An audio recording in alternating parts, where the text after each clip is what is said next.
या अल्लाह, मैंने तेरे को आज कोई इतनी बार कहा है कि फजीलत से चलो, नीचे देखो, अंधों की तरह। भाई अल्लाह के नाम पे दे दो, भाई अल्लाह के नाम, चाचा टोपी वाला, अल्लाह के नाम पे दे दो, अल्लाह के नाम पे दे दो, अल्लाह के नाम पे दे दो, अल्लाह के नाम पे दे दो।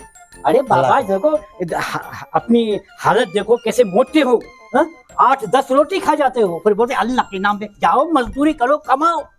बाबा अल्लाह के नाम पे मांगा है, कोई जोर जबरदस्ती नहीं मांगा है। देना है तो दे, नहीं तो जाओ। भीख मांगते तुम्हें शर्म नहीं आती है?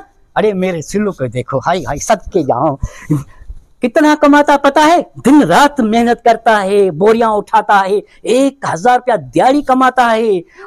हाँ, अगर और टाइम लगा है तो 500 और भी मिल जाता है। हाँ मिल जाता है, ऊपर से लेकर नीचे तक पसीना बहाता है। हाय हाय, 1000 रुपया कमाता है, सुबह से शाम तक बोरियां उठाता है, ऊपर नीचे पसीना निकल रहा है, शाम तक बस 1000 रुपया। तुम बताओ, तुम दिहाड़ी कितने कमाते हो? मैं 10-12 हजार। 10-12 हजार कमा लेते हो?